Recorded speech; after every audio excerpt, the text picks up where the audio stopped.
بسم اللہ الرحمن الرحیم۔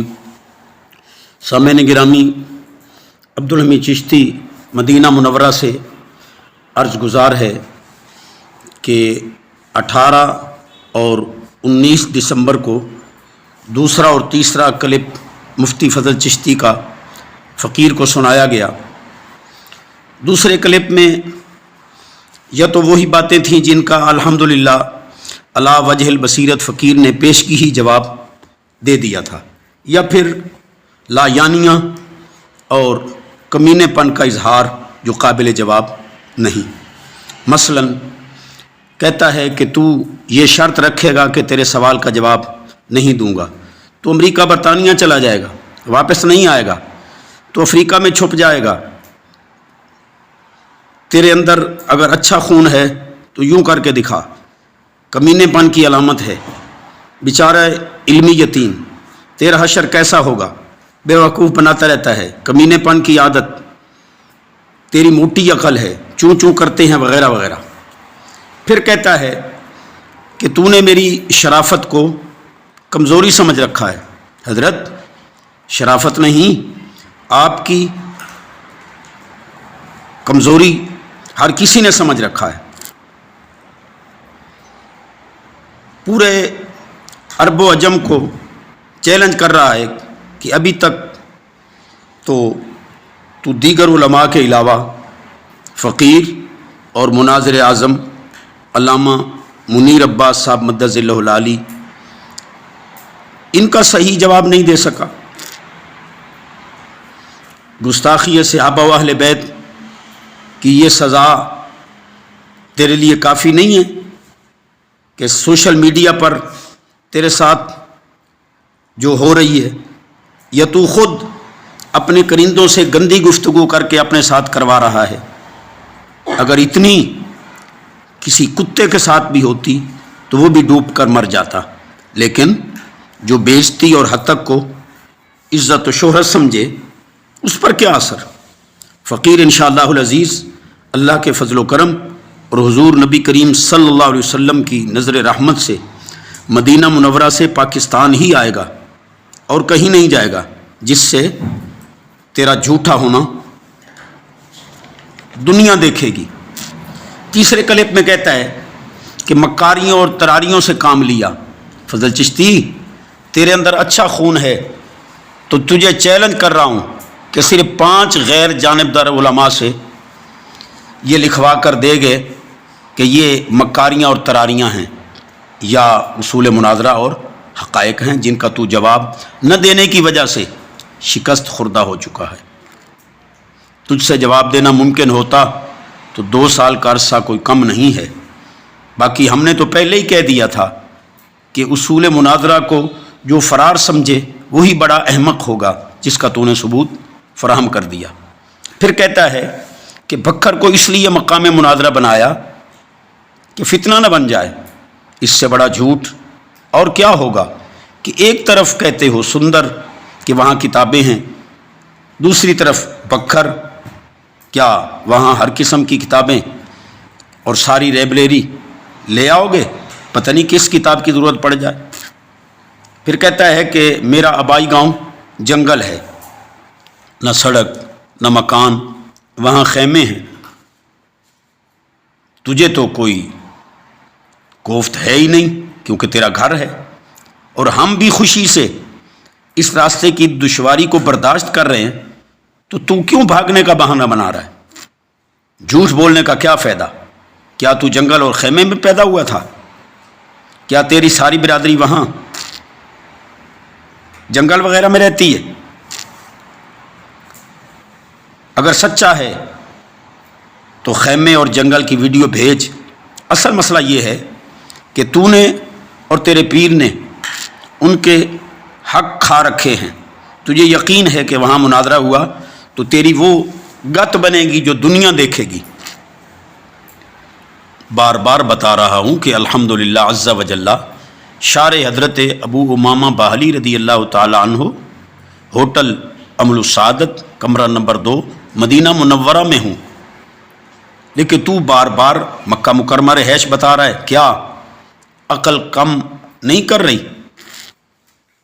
الحمدللہ فقیر 3 جنوری صبح تک مدینہ منورہ میں ہے، جب دل کرے آ جا، اور پھر بقول تیرے خدا نخواستہ یہاں بھی کوئی فتنہ بنا تو اس کی تمام تر ذمہ داری کی تحریر واٹس ایپ کر، کیونکہ جگہ کا انتخاب تو کر رہا ہے۔ کیا تو ایسے جھوٹ بول کر اپنے کرندوں کی نظروں میں سرخرو ہو جائے گا؟ ہرگز نہیں۔ اور سن لے، جہاں بھی مناظرہ ہوا طریقہ کار وہی ہوگا جس کو تو نے مدینہ منورہ والے چیلنج میں قبول کر رکھا ہے، ورنہ شکست تسلیم کر یا اپنا تھوکا ہوا چاٹ، پھر جس مسئلے پر مرضی گفتگو کر۔ 3 منصفین اور بقایا کوئی شرائط ہوئیں تو یہی طے کر لیں گے۔ ہاں، اگر فقیر مقررہ تاریخ تک مدینہ منورہ نہ ہوا تو تیرے آنے جانے کا خرچہ نقد ادا کرے گا، اور اگر وہاں ہوا تو تیرے عدم یقین کی وجہ سے تجھے میرا کل خرچہ نقد ادا کرنا ہوگا۔ پھر کہتا ہے کہ جو جواب میں سننا چاہتا تھا وہ نہیں دیا۔ فضل چشتی، فقیر کوئی تیری جہالت کا پابند نہیں ہے کہ تو جو بکتا چلا جائے میں وہی مانتا چلا جاؤں۔ میں نے اصول سے کوئی انحراف کیا ہے تو نشاندہی کر۔ پھر کہتا ہے کہ میرا مجمع تھا، تو نے شرارت شروع کی، تجھے کسی بچے نے انگلی چڑھا دی۔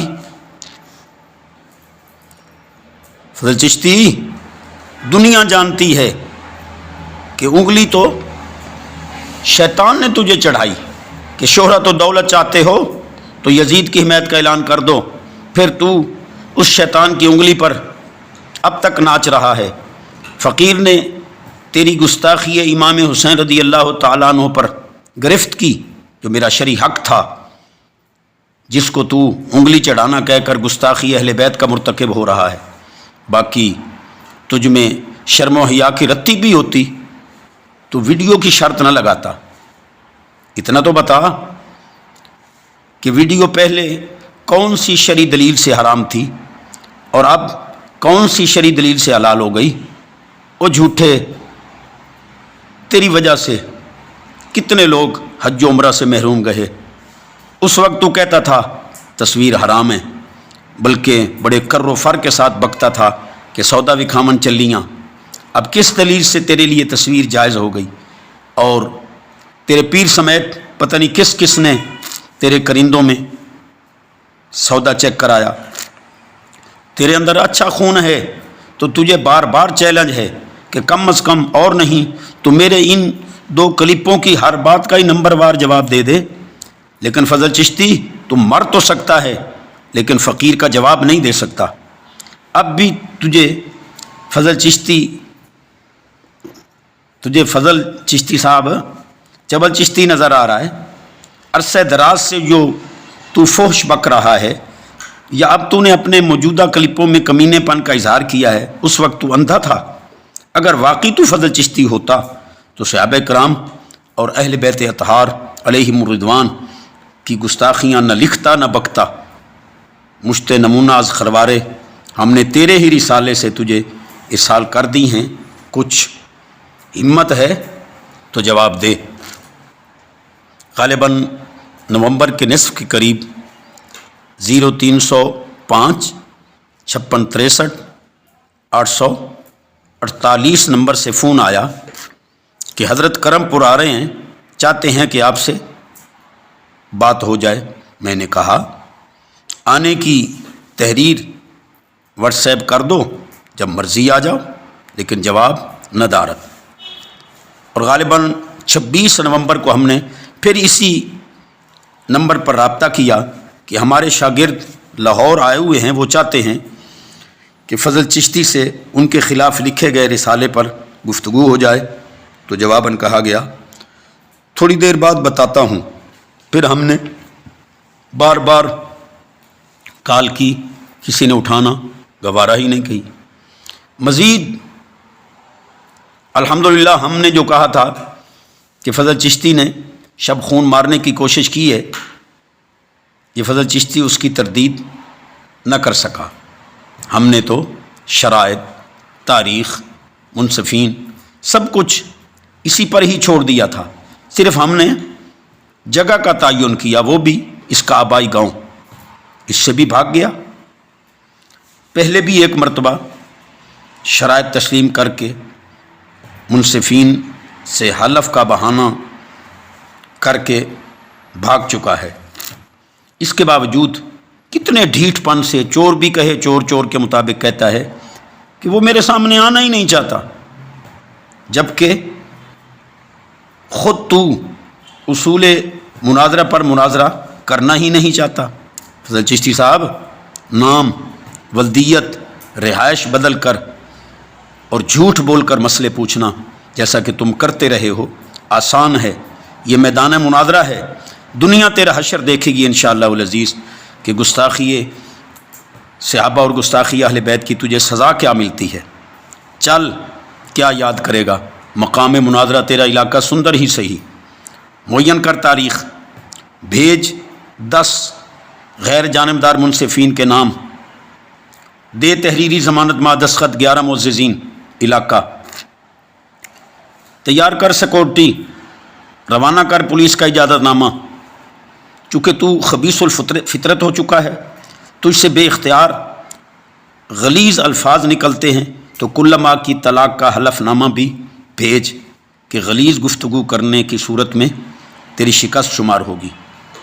رہا صدر و معاون، یہ مزید کوئی شرائط تو وہ انشاءاللہ موقع پر ہی کر لیں گے۔ طریقہ کار مناظرہ آپ کا ہی قبول کردہ مدینہ منورہ والا ہوگا۔ تیرے انحراف کی کوشش میں تیری شکست شمار ہوگی۔ تو نے تو دوسرے کلپ میں کہا ہے کہ 100 آدمی چن کے لیا، میرے ساتھ صرف 15 علماء اہل سنت ہوں گے، تو جتنے چاہے، لیکن صرف علماء اہل سنت۔ معین تاریخ سے 2 دن قبل فقیر علماء کرام کے ساتھ آ جائے گا، تاکہ تیرے بقول تیری ہی لائبریری سے حوالہ جات تیار کر کے تجھے تیرے ہی گھر میں انشاءاللہ العزیز شکست دی جائے گی۔ لائبریری میں اس وقت کیمرہ یا تیرا کوئی کرندہ نہیں ہوگا، تاکہ ہم باہمی مشاورت آسانی سے کر سکیں۔ اب بھی اگر لیت و لال کی کہ جھگڑے کا خطرہ ہے، حکومت اجازت نہیں دے رہی، یا سیکورٹی کا مسئلہ ہے، یا تمہارا کوئی کارندہ پولیس کو اطلاع دے کر رکوانے کی کوشش کرے، ان سب صورتوں میں تجھے اپنی شکست تحریراً لکھ کر دینا ہوگی۔ ہم انشاءاللہ العزیز دیے گئے وقت سے 2 دن قبل سندر اڈہ پر آ جائیں گے، آپ تحریری ضمانت دیں گے کہ یہ میرے مہمان ہیں، میں نے ان کو بلایا ہے، پھر ہم آپ کے گھر داخل ہوں گے تاکہ کوئی کرندہ کسی قسم کی کوئی شرارت نہ کر سکے۔ کھانا ہم اپنا کھائیں گے، بلکہ تجھے بھی کھلائیں گے، کیونکہ تجھے معاقل و مشارب لذیذہ کی بہت حرص رہتی ہے۔ جلدی کر، تاریخ مع دیگر امور بالا بھیج۔ ہم نے الحمدللہ احقاق حق اور ابطال باطل کے لیے تیری ہی بات تسلیم کی ہے۔ اب قبولیت کے علاوہ کوئی کلپ پایا تو پھر بھی تیری شکست ہی شمار ہوگی، اور فقیر اس کلپ کا جواب دینے کا پابند بھی نہیں ہوگا۔ ہم آخر میں اہل علم و ادب سے معذرت خواہ ہیں کہ اس مرتبہ مجبوراً فضل چشتی کا جواب اسی کی زبان میں ہی دیا گیا۔ والسلام، عبدالحمید چشتی از مدینہ منورہ۔